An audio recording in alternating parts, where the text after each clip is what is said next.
Cuando las apacibles lluvias de abril penetran en la sequedad de marzo y calan en las entrañas de la tierra, cuando las avecillas, impulsadas por la naturaleza, entonan sus armoniosos cánticos,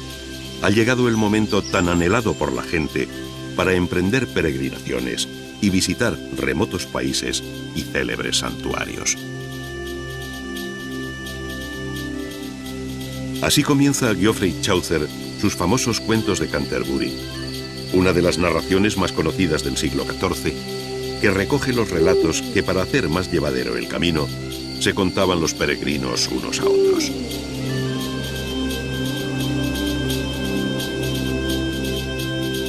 En aquella ocasión, se dirigían a visitar la tumba de Santo Tomás Becket, en Canterbury, pero el destino podía ser otro cualquiera, bien tan largo como Jerusalén, para hollar los santos lugares, bien tan importante como Roma, para postrarse ante el sepulcro de San Pedro, o tan lejano como Santiago de Compostela, en el confín de la tierra entonces conocida, en el Finis Terrae, donde la tradición afirmaba que descansaban los restos del apóstol. A lo largo del camino se debían visitar con devoción los sepulcros de santos y mártires para alcanzar toda suerte de gracias y beneficios espirituales, temporales y muy especialmente para sanar incurables enfermedades. El Liber Peregrinationis, escrito en el siglo XII y verdadera guía del peregrino medieval, decía que el sepulcro de San Martín de Tours resplandecía con frecuentes milagros, pues en vida había resucitado a 3 muertos y devuelto la salud a leprosos, energúmenos, erráticos, lunáticos y demoníacos. En la iglesia de San Leonardo de Limoges colgaban las esposas de hierro, argollas, cadenas, grilletes, cepos, lazos, cerrojos, yugos, yelmos, hoces y otros instrumentos de los cautivos que se habían librado por intercesión de aquel santo.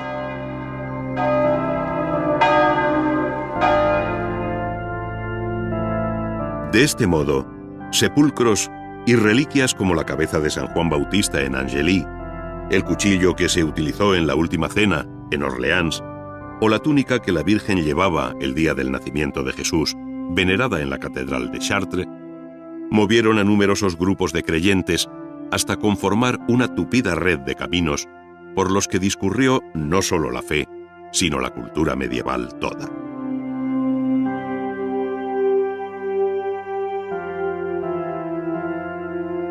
Las principales abadías en el medio rural y las catedrales de las ciudades más importantes tienen relación inmediata con estos caminos de peregrinación, que son a la vez las vías naturales de intercambio comercial y cultural sobre las que se asienta la modernidad del mundo románico y gótico respecto a la Europa anterior al año 1000.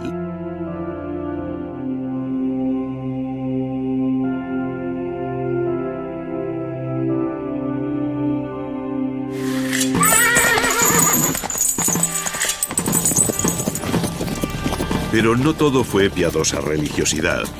sino que la otra cara de la moneda de la Edad Media se tiñe de sangre con las distintas cruzadas contra el Islam en Tierra Santa y en la península ibérica, con las interminables guerras, como la llamada de los 100 años, y desde luego con los crueles e inacabables enfrentamientos civiles dentro de los mismos reinos cristianos, como la llamada Guerra de las Dos Rosas en Inglaterra. En definitiva, una sociedad feudal en guerra permanente, donde junto al monje, al abad y al obispo se perfilan con energía las figuras del guerrero, el caballero y el rey, todos ellos sujetos al omnímodo poder espiritual del papado. Este, sin embargo, también fue causa de atroces guerras como las que envolvieron el exilio de los papas en Aviñón y el subsiguiente cisma de Occidente, además de todas aquellas que tuvieron su raíz en determinadas herejías, como las de los valdenses, cátaros y albigenses, que dieron lugar a la creación de la figura del inquisidor apostólico.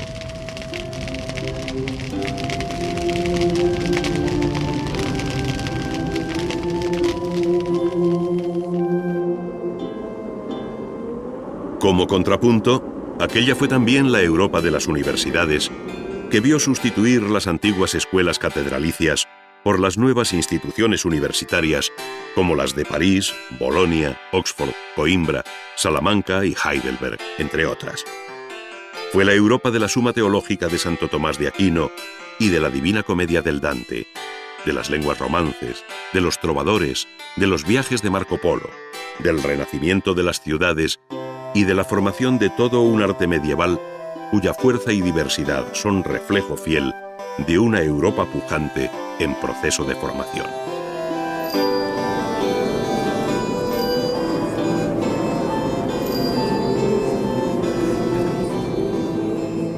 Pasado el siglo XIV, y conjurada la terrible peste negra, Europa se dispuso en la centuria siguiente a fijar las bases del mundo moderno con una serie de descubrimientos en todos los campos que harían cambiar el curso de la historia. Bastaría citar la invención de la imprenta por Johannes Gutenberg, que dilató el mundo del conocimiento, los descubrimientos geográficos llevados a cabo por españoles y portugueses que ampliaron el horizonte geográfico, y lo que representa en el orden estético la literatura y el arte italiano del siglo XV, en el que ya se reconoce un primer renacimiento.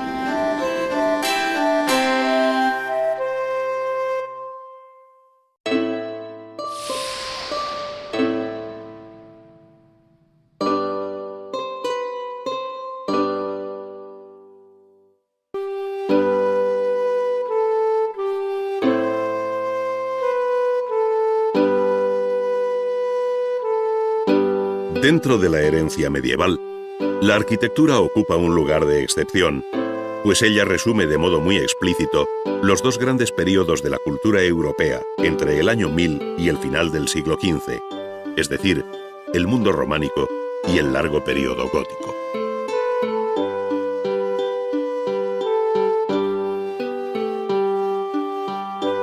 Es conocido el asombro del monje Raúl Glaber acerca del nutrido grupo de iglesias que surgieron en Europa a partir de aquel año 1000, una vez vencidos los temores a los males apocalípticos que los más pesimistas habían profetizado.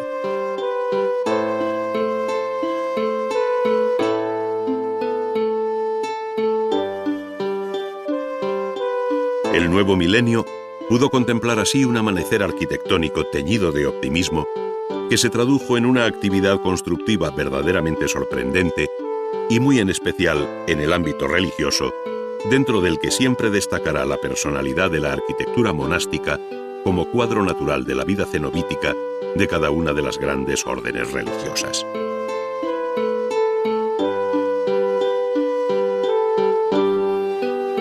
El monasterio prefigura el paraíso celestial, decía Honorius Augusto Dunensis a comienzos del siglo XII.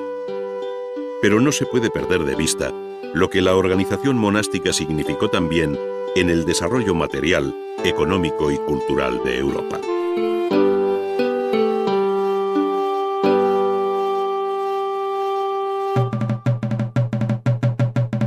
Por otra parte, el monasterio, en su reglada versión benedictina o cisterciense principalmente,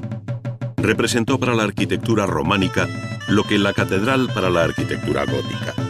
pues ambos modelos de edificios encarnaron tanto las novedades constructivas más importantes como la expresión espiritual y estética más aguda de su tiempo.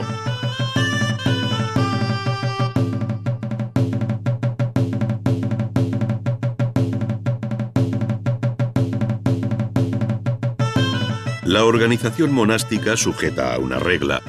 entre las que la de San Benito y sus sucesivas reformas sobresale por encima de todas, exigía una organización espacial propia, donde destacan la iglesia y las dependencias en torno al claustro, bien de comunidad como la sala capitular, el dormitorio y el refectorio, bien de servicios como la cocina o la cilla, además del locutorio y calefactorio, entre otras, señalando siempre una neta separación entre la zona de los padres y la de los hermanos o conversos. La orden benedictina conoció una profunda reforma en el siglo XI por los monjes de la abadía francesa de Cluny, que en lo temporal y espiritual afectó a todas las fundaciones dependientes de aquella gran abadía madre, de tal modo que se habla de la Orden de Cluny y de la arquitectura cluniacense. De la misma manera, y a raíz de la reforma introducida por San Bernardo de Claraval a comienzos del siglo XII, se hablará de la Orden del Císter y de la arquitectura cisterciense, cuyos monjes vistieron hábitos blancos en clara oposición a los negros de Cluny.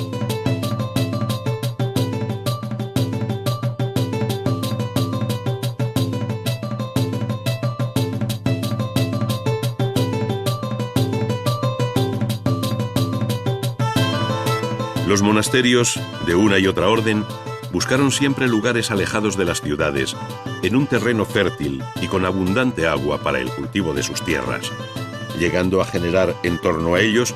pequeños núcleos urbanos, como sucedió en el monasterio benedictino de Silos, de obediencia cluniacense.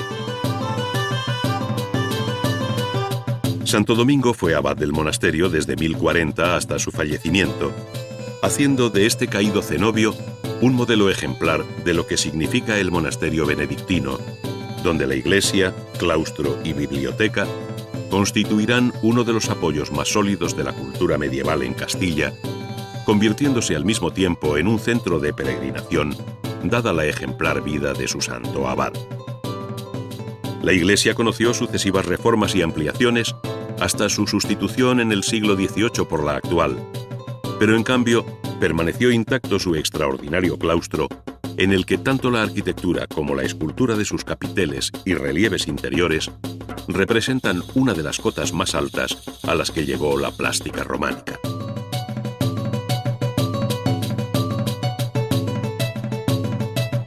Los capiteles del claustro muestran una amplia representación vegetal, animal y de inspiración fantástica,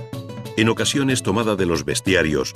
donde se mezcla lo natural con lo monstruoso y el mito clásico con el deseo moralizante medieval.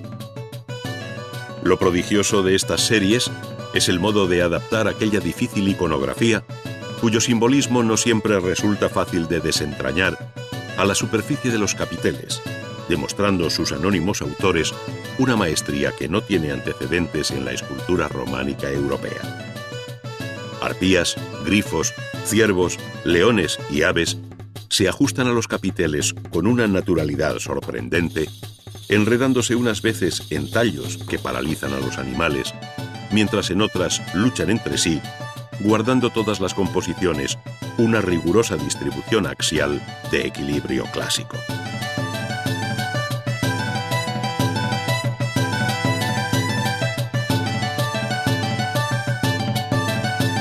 Por este camino, el monasterio se convierte efectivamente en la mejor puerta de ingreso en la arquitectura de la Edad Media. Pero al mismo tiempo hay que contemplar otros factores que contribuyeron a dibujar aquel nuevo paisaje arquitectónico, como fueron las peregrinaciones.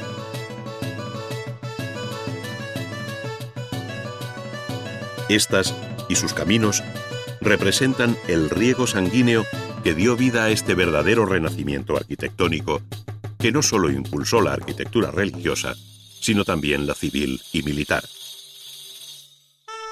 A través de los caminos de peregrinación, y muy especialmente del Camino de Santiago, se formó en Europa durante los siglos XI y XII un verdadero lenguaje arquitectónico original, que sin dejar de tener personalidad propia en su amplia geografía, se manifiesta como occidental y cristiano, creando un primer y verdadero estilo internacional por encima de reinos y fronteras.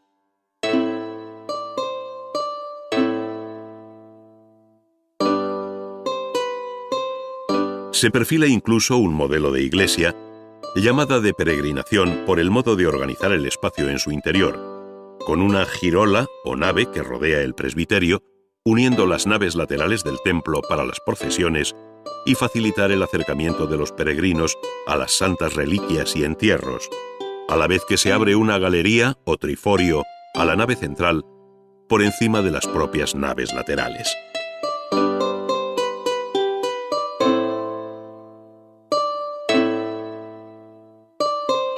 Las grandes iglesias de San Martín de Tours, San Marcial de Limoges, Sainte-Foy de Conques, Saint-Sernin de Toulouse y finalmente la más hermosa de todas ellas, Santiago de Compostela, obedecen a este original tipo. Todas ellas tienen en común no solo la disposición en planta, sino el empleo de fórmulas constructivas que definen bien este período a base de potentes muros y pilares para sostener pesadas bóvedas de cañón, cuyos empujes se contrarrestan exteriormente con unos estribos o contrafuertes. Este sistema constructivo conoció un cambio radical dentro del mismo siglo XII, cuando empezaron a construirse las primeras bóvedas nervadas que aligeraban el peso y costo de la construcción,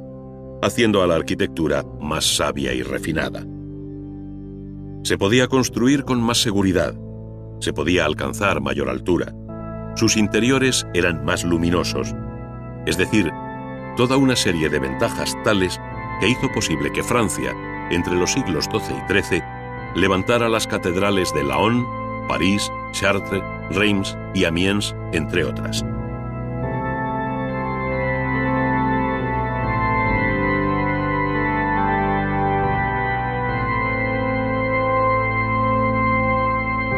Muy pronto a estas siguieron las de Burgos, Toledo y León, en Castilla,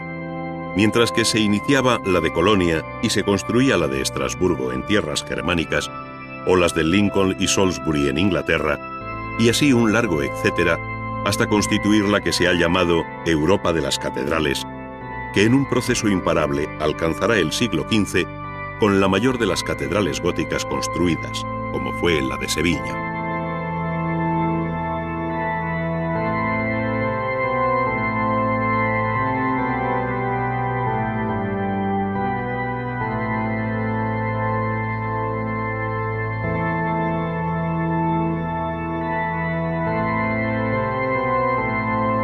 Pocas catedrales, como la de Notre Dame de París, en la isla de la Cité,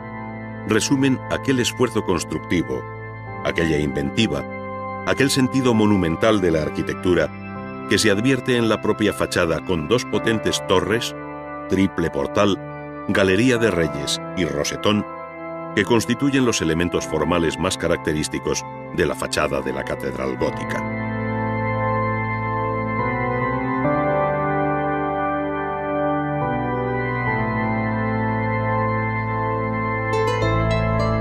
Muy distintos son sus flancos, que dejan a la vista contrafuertes, arbotantes y pináculos,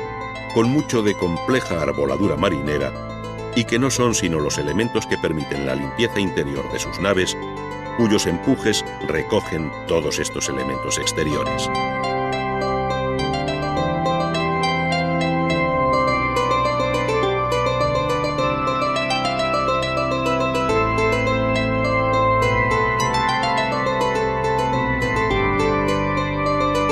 La catedral fue el banco de pruebas de la construcción gótica, de tal manera que en un proceso de perfección todos sus elementos se fueron mejorando y simplificando, de modo que a las bóvedas sexpartitas sucedieron las cuatripartitas.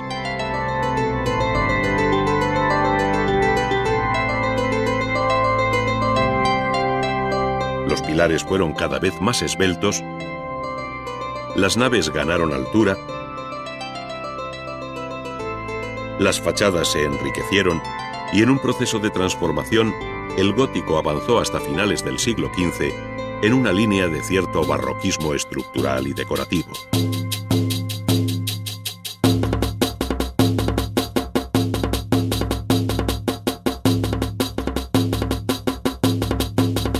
Pero no solo fueron la catedral gótica o el monasterio los que se beneficiaron de estas técnicas constructivas, sino también la arquitectura civil, y muy especialmente los edificios más representativos de las pujantes ciudades flamencas a finales de la Edad Media,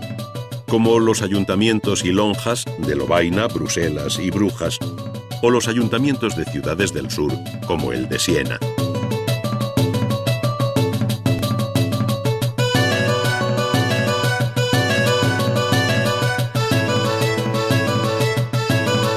A su vez, la arquitectura militar,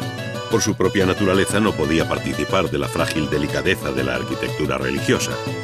pero también se reconoce como obra gótica en muchos de sus elementos defensivos, y sobre todo en los edificios que defiende su recinto, como sucede en el de Carcassonne.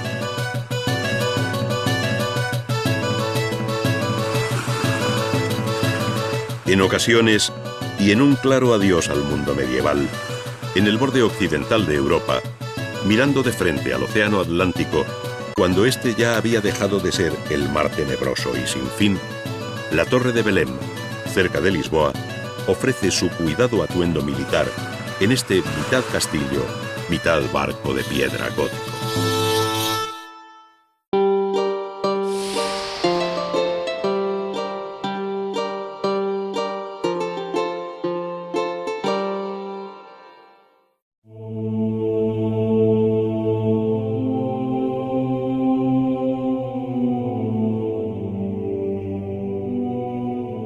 La vinculación de la escultura a la arquitectura y su ambición monumental definen en buena medida dos de los rasgos generales más característicos de la escultura románica. En ocasiones, los relieves llegan a cubrir enteramente la fachada del templo románico, pero más frecuente aún es la configuración de un tipo de portada, con o sin parteluz, donde la escultura invade todos sus campos. Se adelanta allí el programa iconográfico que los pintores desarrollarán en el interior, muy especialmente si se atiende a la representación que aparece en el tímpano sobre el dintel de entrada, donde surge poderosa la figura de Dios Padre, la Majestas Domini, o bien el Cristo resucitado dentro de una mandorla, acompañado por los símbolos de los evangelistas o tetramorfos, según la visión de San Juan en el Apocalipsis. Se hace así patente aquella expresión de Sicardo, obispo de Cremona, cuando a finales del siglo XII escribía que la puerta de la iglesia es Cristo, recordando la parábola recogida por San Juan en su Evangelio, en la que Jesús dice: «Yo soy la puerta, el que entrare por mí se salvará».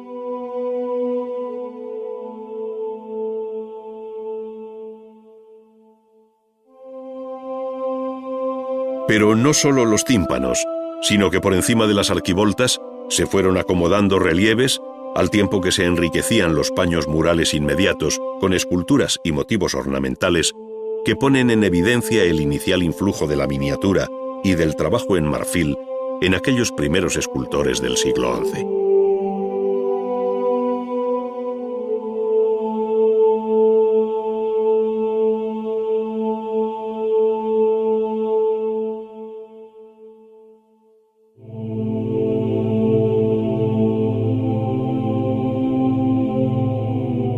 De este modo, la escultura fue creciendo libremente con fantásticas composiciones que manifiestan la seguridad creciente de los escultores, que muchas veces eran los propios maestros canteros que llevaban la obra arquitectónica, de donde viene en parte la admirable unidad y correspondencia entre la obra arquitectónica y la escultórica.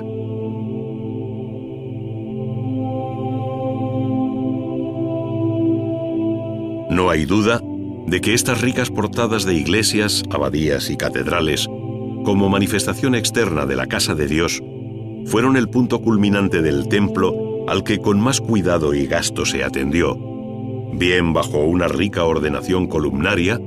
bien cediendo todo el protagonismo a la escultura, como en el célebre Pórtico de la Gloria de la Catedral de Santiago de Compostela,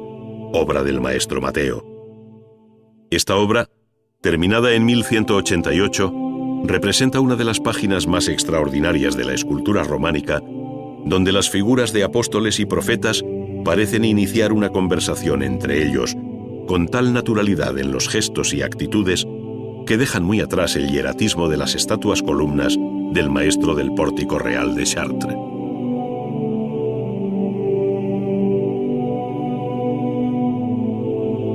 El derribo o destrucción parcial de muchos edificios románicos, como la portada norte de la Catedral de San Lázaro de Autun, en la Borgoña francesa, han convertido sus relieves y capiteles en objetos de museo, donde aún conservan intacta su belleza, si bien han perdido su valor como obra integrada en un todo armónico. El Viejo y Nuevo Testamento inspiraron allí escenas de una belleza singular, que tienen como colofón el dramático ahorcamiento de Judas de la antigua sala capitular, que como todo el conjunto se relaciona con el estilo de Cluny y Bestelley. Muchas son las escuelas de la escultura románica cuyo nombre se identifica con el de una región en la que trabajaron uno o varios maestros dentro de una determinada línea, como en el Languedoc, muy relacionado con la escultura española, y donde destacan Toulouse y Moissac, con una extraordinaria colección de capiteles iniciados hacia el año 1080 y que todavía pueden verse in situ.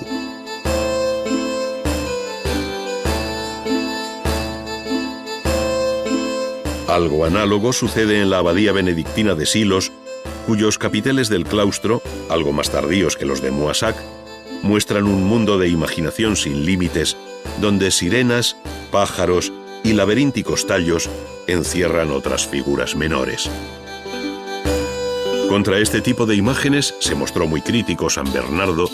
cuando en su apología a Guillermo de Saint-Thierry, escrita hacia 1121, dice: «Y además, entre los hermanos que leen en los claustros, ¿qué hace allí la ridícula monstruosidad? Una cierta admirable belleza deforme y una deformidad bella. Tan admirable variedad de formas diversas que aparecen por todas partes hace que sea más agradable leer en las piedras que en los códices, y ocupa todo el día el admirar estas cosas singulares en lugar de meditar la ley de Dios». Era la reacción del Cister contra el rico arte de Cluny y los benedictinos, que no dudaron, como en Silos, en enriquecer sus iglesias y claustros no solo con aquellos capiteles, sino con grandes relieves a modo de estaciones, como el que representa la Duda de Santo Tomás.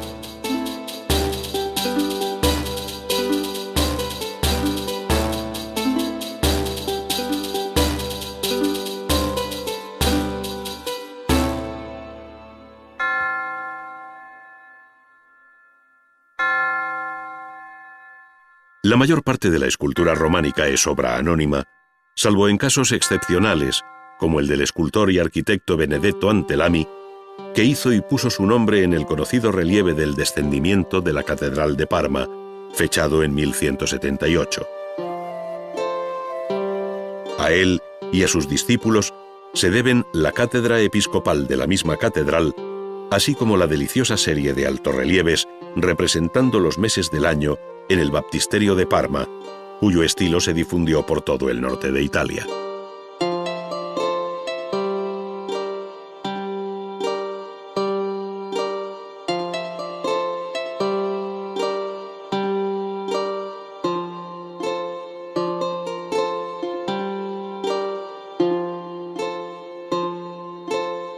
Entre los rasgos más originales de la escultura románica italiana se encuentran las grandes puertas de bronce montadas sobre madera, cuya superficie se divide en una cuadrícula con escenas en relieve ilustrando el Nuevo Testamento. Las más conocidas son las de San Zenón de Verona y la Porta Ranieri de la Catedral de Pisa, que sirvieron de modelo a otras realizadas en Alemania, como las de Santa María del Capitolio en Colonia.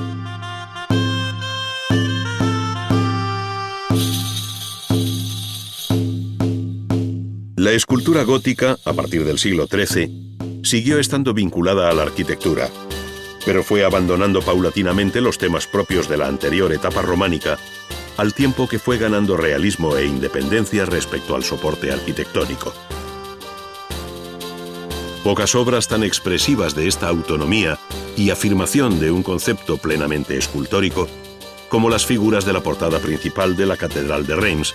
ejecutadas entre 1230 y 1260.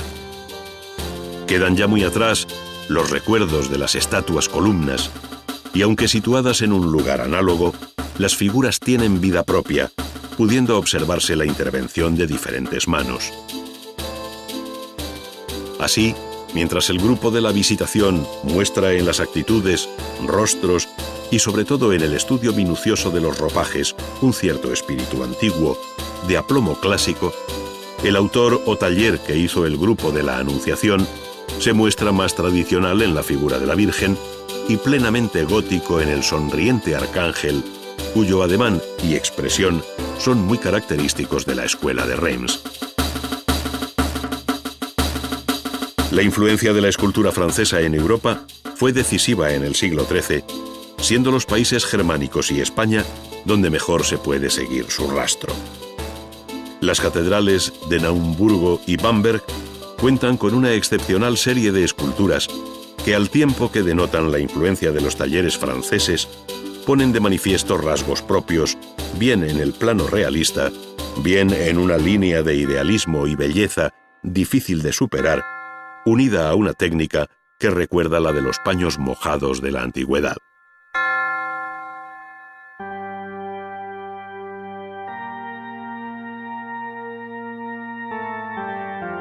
Muy distinta es la situación en Italia, donde siempre pesó y mucho la tradición clásica, que aflora en obras tan singulares como los púlpitos monumentales de las catedrales y baptisterios de Siena y Pisa, donde, a pesar de su gótica arquitectura, nada recuerda en lo escultórico que es una obra del siglo XIII, el siglo de los grandes ciclos escultóricos de las catedrales de Chartres, Reims y Amiens.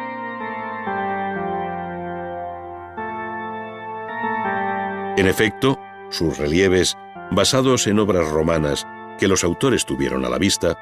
dejan ver la concepción estática de la composición, el modo de vestir y los tipos propios de la escultura clásica, muy alejados de los modelos góticos de Francia. La concepción de estas obras se debe a los Pisano, Nicolás y Giovanni, que también evolucionaron hacia un mayor realismo y movimiento, como evidencia el púlpito de San Andrés de Pistoia.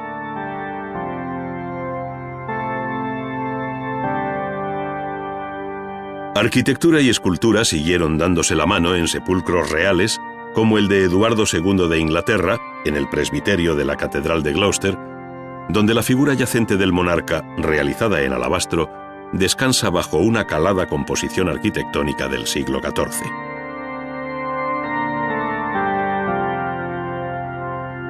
Dentro de los templos, la escultura fue encontrando nuevos soportes, tales como los grandes retablos del siglo XV, que en Alemania y España conocieron un desarrollo extraordinario bajo fórmulas distintas, a modo de tríptico en ocasiones, que se convierten en una verdadera puesta en escena de la historia de la salvación.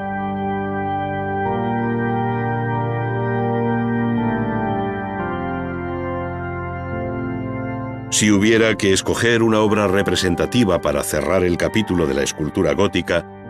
hay que dirigirse a Dijon, en Borgoña, donde la personalidad de Klaus Schluter, muerto a comienzos del siglo XV, se pone de manifiesto en las formas llenas, monumentales y expresivas del llamado Pozo de Moisés y en el sepulcro de Felipe el Atrevido, donde los cartujos que acompañan el entierro, bajo una fina arquería gótica, son de una belleza indecible.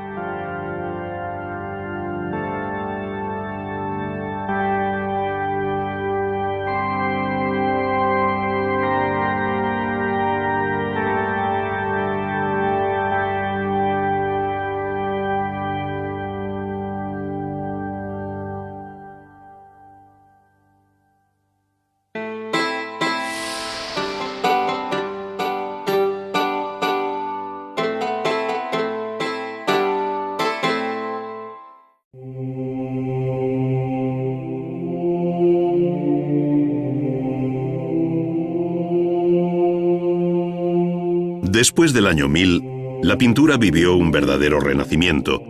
que se manifestó en los grandes conjuntos murales románicos, a los que siguió luego la pintura sobre tabla, con los muchos talleres y escuelas que caracterizan la época gótica.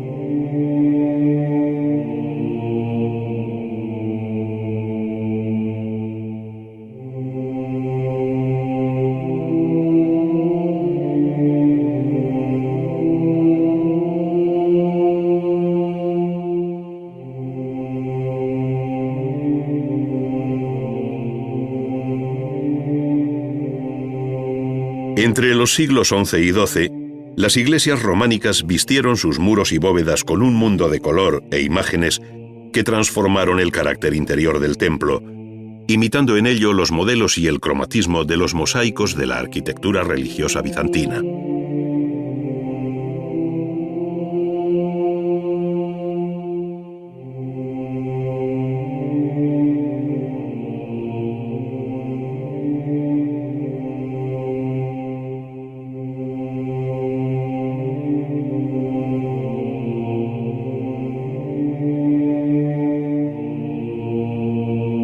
una técnica que se remontaba a la época romana, esto es, la pintura al fresco, y con una mano de obra relativamente barata, se simplificaron en Occidente las finas y costosas labores de los hábiles artistas bizantinos que desde el siglo VI habían dado justa fama al arte del mosaico en la época de Justiniano. Esta pintura mural dio a las iglesias románicas una riqueza interior de gran refinamiento que en ocasiones ocultaba la rudeza de su construcción o el pobre aparejo de sus muros y bóvedas. Allí surgió una amplia iconografía que con un carácter didáctico se inspiraba en el Antiguo y Nuevo Testamento, así como en la vida y leyenda de los santos, cobrando especial protagonismo determinados pasajes del Apocalipsis de San Juan, como es el de la visión del gran Dios, del Pantocrátor, del Juez Supremo, que preside desde su infinita grandeza la bóveda del cielo, es decir, la bóveda de la Iglesia.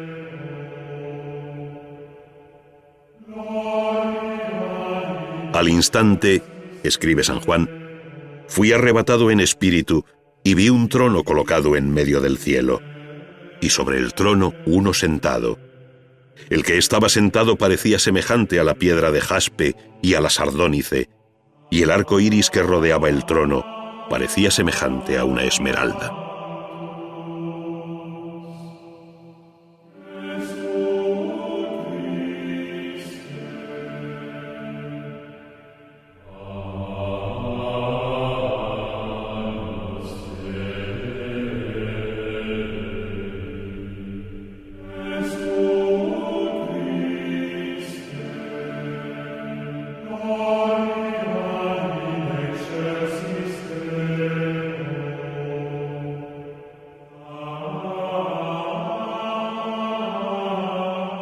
La hierática figura del Pantocrátor y aquel arco iris que los artistas de la Edad Media interpretaron como un halo de color en forma de almendra llamada mandorla, se perpetuó hasta finales del siglo XV en versiones cada vez más abiertas y alejadas del rígido prototipo bizantino.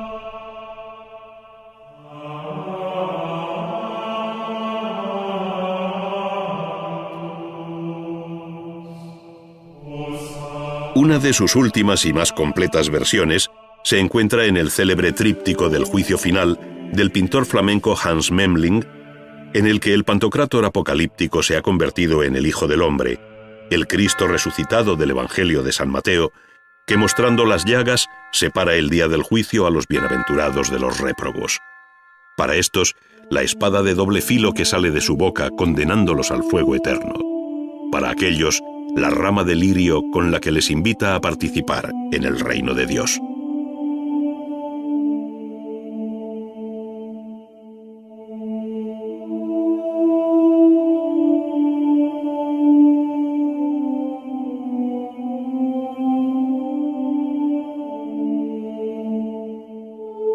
La pintura mural tuvo igualmente una importancia grande en el período gótico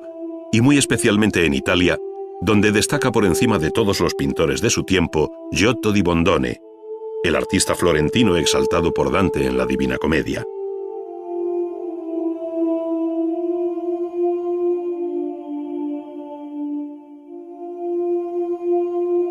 Giotto abandonó los hieráticos modelos bizantinos e, inspirándose en la naturaleza, dio nueva vida a sus figuras y composiciones, siendo su obra más conocida el conjunto que sobre la vida del Poverello de Asís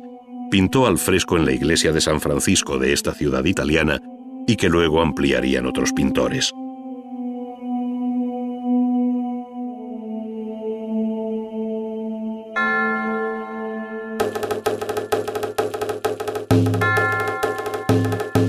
Pero no solo fue la arquitectura religiosa la que se vistió con estas galas, sino que edificios públicos, como el Ayuntamiento de Siena, incorporaron en sus grandes salas magníficas alegorías, como la de los efectos del buen y mal gobierno en la ciudad y en el campo, debidas a Ambrogio Lorenzetti, que se revelan como una fidedigna crónica de la vida real y diaria, en la que la arquitectura de la ciudad, como escenario urbano, cobra un protagonismo singular. En otra de sus salas, la del Mappamundi, se ve al capitán Guido da Fogliano en un solitario campo de batalla ante la ciudad de Montemassi, perpetuando así un hecho de armas favorable a los sieneses y que Simone Martini interpretó con un marcado acento de caballeresca poesía que hace pensar en la belleza de la pintura medieval en su vertiente laica.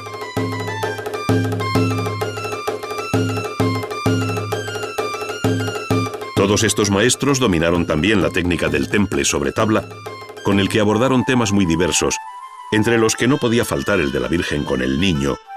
cuadro de devoción que se conoce como la Maestà, por encontrarse aquella entronizada.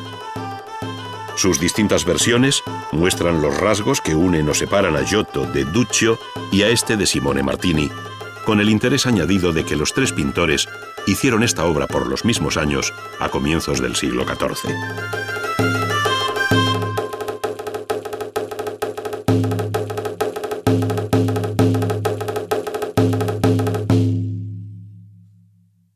La Edad Media se cierra con el siglo XV,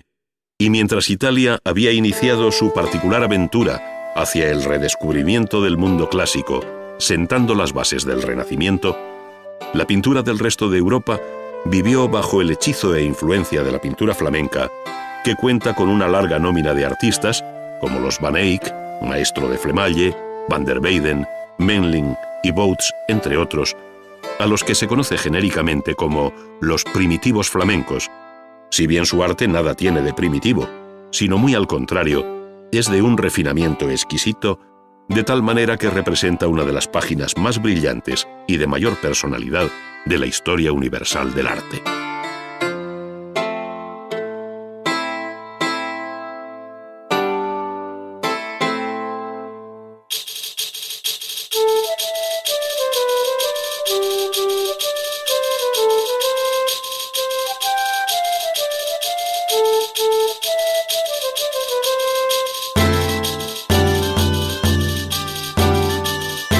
El interés por la perspectiva, el paisaje y el retrato, además de los asuntos religiosos, la visión precisa y descriptiva de la realidad, la vistosidad de la paleta con intensos rojos, verdes y azules, la elegancia de los tipos, lo acertado de las composiciones y los amplios juegos de paños quebrados bajo una luz de gran limpieza, así como el empleo de la nueva técnica del óleo, son algunos de los rasgos que caracterizan la escuela flamenca del siglo XV y que ya se dan cita en el temprano políptico del Cordero Místico de la iglesia de San Babón, en Gante, obra excepcional de los hermanos Van Eyck.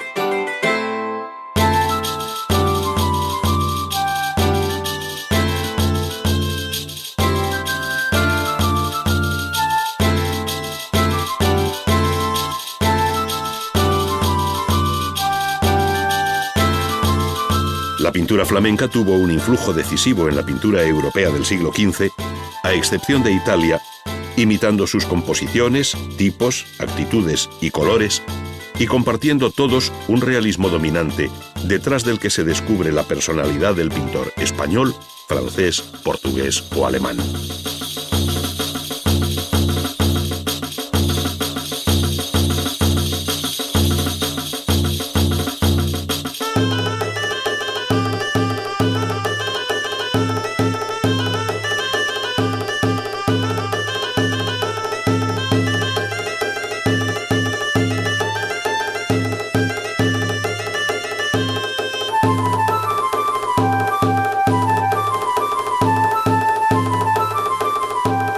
Entre los artistas de mayor personalidad, que cierran el siglo XV, se encuentra Jerónimo Bosch van Aeken, llamado el Bosco, figura singular en la que asoma una visión surrealista y poética del mundo, con un afán crítico y moralizante. Obras como el tríptico del Jardín de las Delicias es y será siempre una de las obras más originales y enigmáticas de la historia de la pintura, entre genesíaca y dantesca, ofreciendo asociaciones de imágenes fruto de una imaginación fuera de lo común, no exenta de ironía, en las que el erotismo, la lujuria y el pecado dan sentido a la tabla central situada entre el paraíso y el infierno.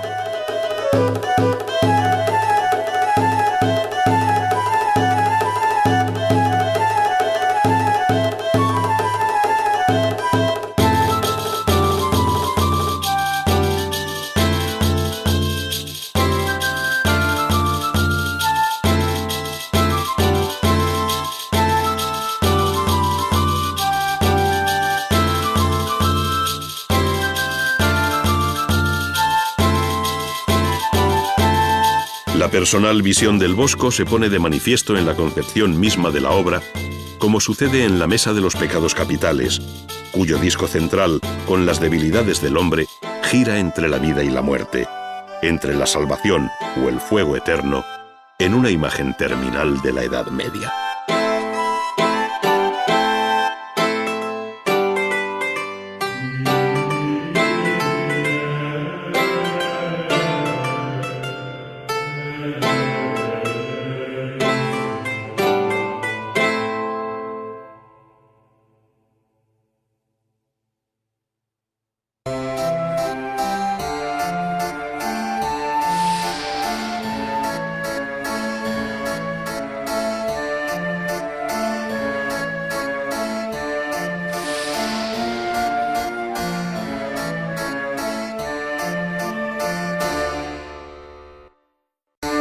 El dominio del fuego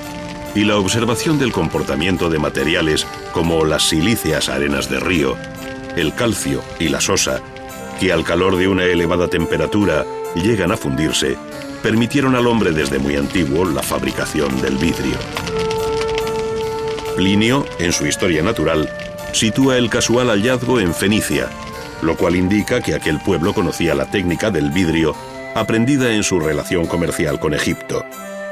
Es aquí donde se sitúa uno de los orígenes ciertos de la fabricación del vidrio, difundida luego por el Mediterráneo. La construcción de unos hornos adecuados para alcanzar la temperatura que requiere la fusión y mezcla de las materias primas en los crisoles es requisito previo y fruto de una experiencia que apenas si varió a lo largo de la historia. Entre los hornos romanos, los consejos dados por el monje Teófilo en la Edad Media y los grabados de la Enciclopedia Francesa del siglo XVIII, hay una ajustada correspondencia que en parte se debe a la repetición de un mismo proceso. Hornos de arcilla refractaria, cañas metálicas para soplar el vidrio y unas herramientas muy rudimentarias como pinzas, tenazas y tijeras con las que el maestro ha hecho posible la bella historia de la vidriera. En esta, finalmente, confluirán la habilidad del artesano y el talento del pintor. En cada vidriera se transparenta la mirada del artista que concibió su composición, dibujo y color, comenzando por el reparto de la figura entre los distintos vidrios que, como en un mosaico o puzzle, compondrán la vidriera completa. Para ello, el pintor, en su taller y sobre la mesa de trabajo, traslada al papel, al tamaño que definitivamente tendrá la vidriera, el modelo que tiene ante sí, comenzando en este caso por la cabeza de una figura femenina.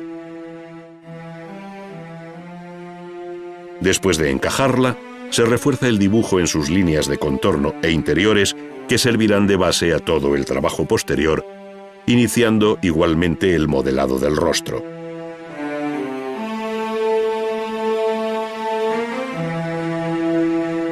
Esta misma operación se repite sobre el papel hasta completar los motivos y formas que corresponden a cada uno de los vidrios, cuyas emplomadas y negras líneas de unión también se han reflejado sobre el dibujo. La magnitud de la vidriera exige colocar el papel sobre un caballete, como si de una gran pintura se tratara, retocando aquí y allá hasta completar en una amplia gama de grises, tendida entre el blanco y el negro, la que será imagen definitiva o cartón de la vidriera, aunque todavía no haya hecho su aparición el color.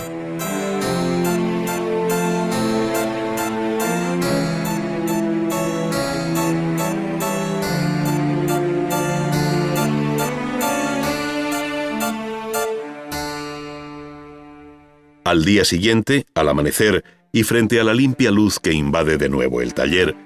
el pintor continúa su trabajo en medio del silencio y orden que éste exige. Primero extiende sobre la mesa una suerte de mapa mudo de la vidriera en el que están dibujadas sus piezas. Después, a contraluz, escoge de un muestrario el color que señalará a cada vidrio, escribiendo su nombre sobre el papel o poniendo una marca equivalente como se hacía en la Edad Media. Recorta luego cada fragmento por la línea que más tarde ocuparán los plomos, de tal modo que cada uno de los papeles servirá de plantilla individual bajo el vidrio del color seleccionado. Provisto de una punta de diamante, el maestro lleva el instrumento de corte sobre la línea exterior que corresponde a cada vidrio y así, con la misma seguridad con que estas manos antes dibujaban, ahora siluetean y cortan uno tras otro los quebradizos fragmentos de vidrio laminado.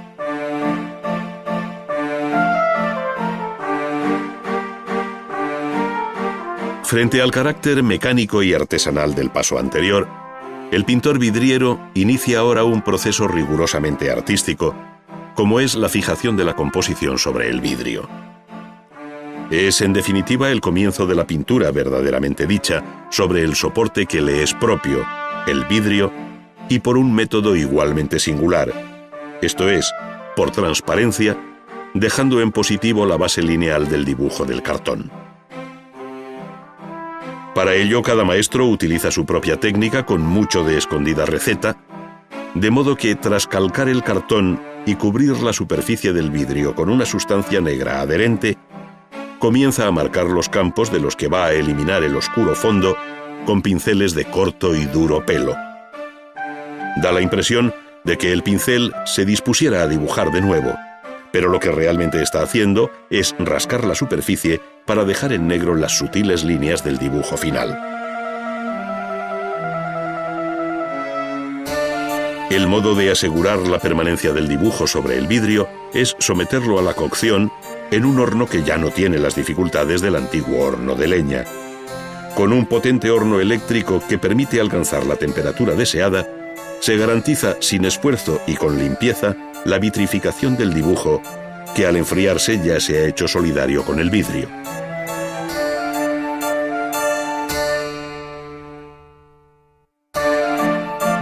Sobre un gran cristal plano que actuará de bastidor, y dejando ver bajo sí la plantilla general con la distribución de los vidrios, se van colocando estos para proceder a un primer montaje.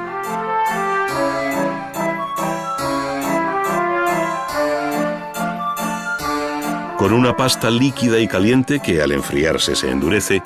se van uniendo los vidrios entre sí y estos con el bastidor, de tal manera que permita poner vertical la vidriera y pintar sobre ella. Esta delicada operación debe ser reversible para poder desmontar los vidrios después de una nueva capa de pintura e introducirlos otra vez en el horno. De ahí que la sutura sea sutil y fácil de eliminar.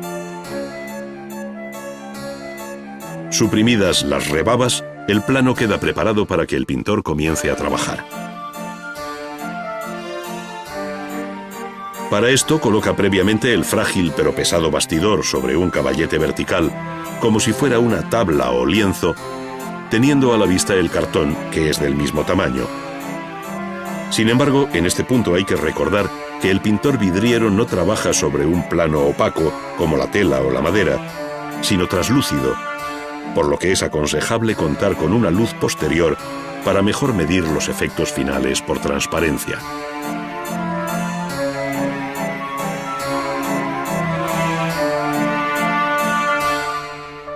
La preparación de la llamada grisalla, que aquí consiste en una mezcla de finísimos polvos de tierras calcinadas con algo de hierro y amasada con agua y diluida más adelante con vinagre, no difiere mucho de la receta dada en el siglo XII por el monje Teófilo, quien, en su tratado sobre diversas artes, recomendaba combinar polvo de cobre, partículas de vidrio y safir griego, todo bien molido, mezclado y finalmente diluido en vino u orín. El resultado es una especie de tinta negruzca, con la que se cubre toda la superficie de la vidriera, adhiriéndose a ella después de varias manos.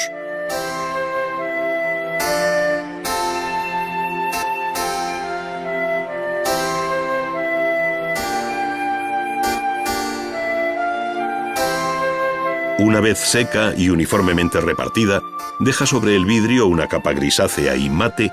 que permite trabajar con los pinceles siguiendo un procedimiento semejante al visto anteriormente, es decir, robando luz al fondo sin añadir pintura.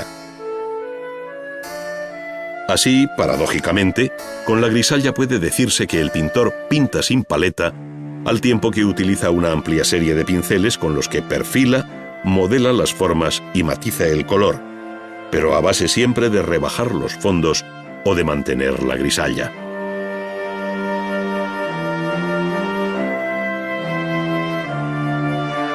Con la grisalla se realzan también en negativo sobre los vidrios inmediatos algunos temas de libre inspiración a los que la luz, por transparencia, dará el protagonismo correspondiente. Nuevas capas de líquida grisalla sobre la anterior permiten aumentar la gama de grises de tal modo que el pintor, con talento y un asombroso dominio del arte, acariciando el vidrio, es capaz de alcanzar sobre este cuantos matices plasmó en el cartón. Habitualmente la distancia que separa al espectador de una vidriera colocada en lo alto de una catedral impide apreciar en su justo valor la belleza que aquella encierra. Resulta imposible percibir y adivinar desde el suelo el cuidado puesto por el artista en este o aquel fragmento, pues el pintor solo concibe su obra con la mayor perfección al margen de que ésta sea alcanzada por humana mirada.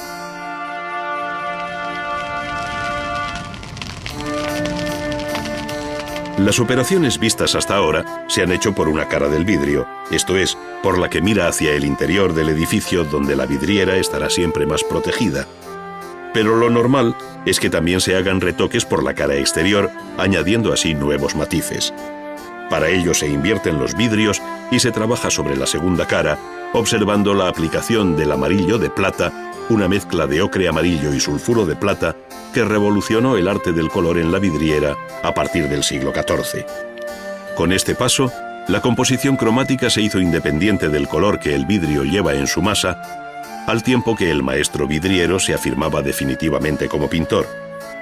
El horno fijará de nuevo los colores y el pintor vidriero finalmente colocará en su posición correcta las piezas de vidrio.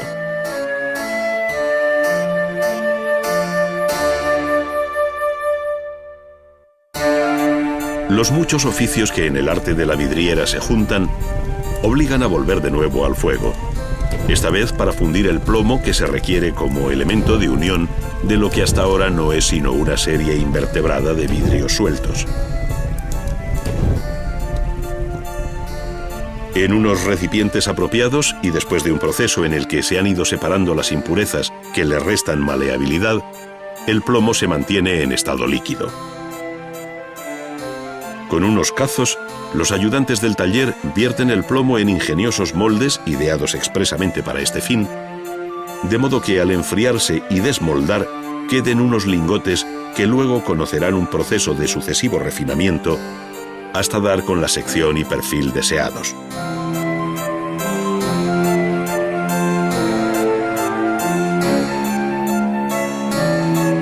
Esta última fase de laminado se hace ya en frío. De ahí la importancia de la calidad del plomo para que conserve su ductilidad sin perder firmeza, pues de ello dependerá en buena medida el ajuste final de los vidrios. Los finos lingotes, debidamente lubricados con aceite, van pasando uno a uno por el torno en el que unos calibres determinan la sección elegida para los plomos, siendo característico el perfil en H como resultado de las dos acanaladuras que se necesitan para montar sucesivamente las piezas inmediatas de la vidriera.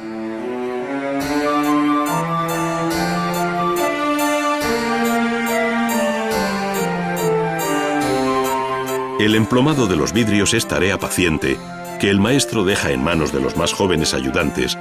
que muchas veces en la historia de la vidriera son sus propios hijos. Estos, en estrecha colaboración y bajo la dirección del padre, conservaron fórmulas y secretos de taller que adquirieron gran personalidad. Ahí están nombres como el de Arnao de Flandes y sus hijos, que trabajaron en Castilla, o el de los Fontanet, activos en Cataluña, para probarlo. Cada uno de los vidrios es ajustado sobre la plantilla muda entre los plomos, procurando ceñirlos bien al perfil de las piezas para evitar luego deformaciones y alabeos. Se cortan los excesos, adaptando su longitud, se repasan los bordes para que las cejas del plomo aprieten bien el vidrio por una y otra cara y se prepara todo para proceder a la soldadura. Con estaño se van uniendo luego todos los puntos de encuentro por ambas caras para pasar por último al cementado, donde con una masilla muy líquida o cemento de vidriero, compuesto con blanco de España y aceite de linaza, se rellenan todas las junturas. Un poco de serrín y un modesto cepillo para la limpieza final culminan el proceso en el taller. Si bien solo cuando la vidriera ocupe su lugar en el espacio para el que fue concebida y la luz atraviese sus vidrios, tiñendo con su magia el interior de la arquitectura, se podrá decir que la obra ha tocado a su fin. Laus Deo.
Bienvenidos a Ars Magna, un viaje por la historia del arte en 10 capítulos.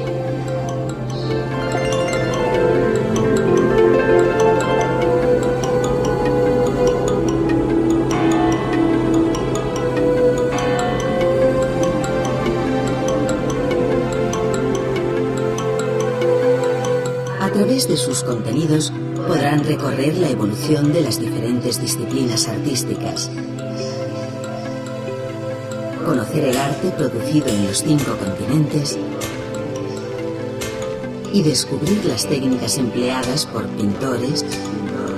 escultores, artesanos y constructores.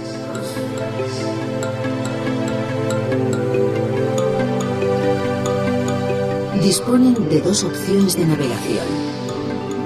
el acceso lineal, que permite visualizar los contenidos de cada disco sin interrupción alguna, y el modo interactivo, que posibilita la selección de secuencias audiovisuales en el orden apetecido.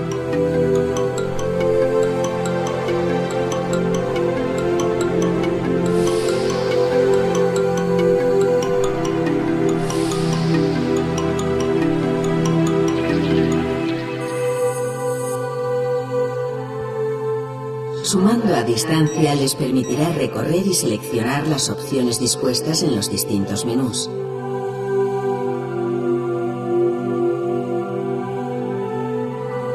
Interrumpir la secuencia elegida para acceder al menú o exposición audiovisual siguiente.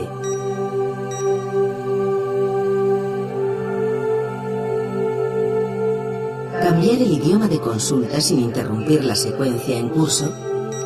Change the language sense interrompre la seqüència en curs.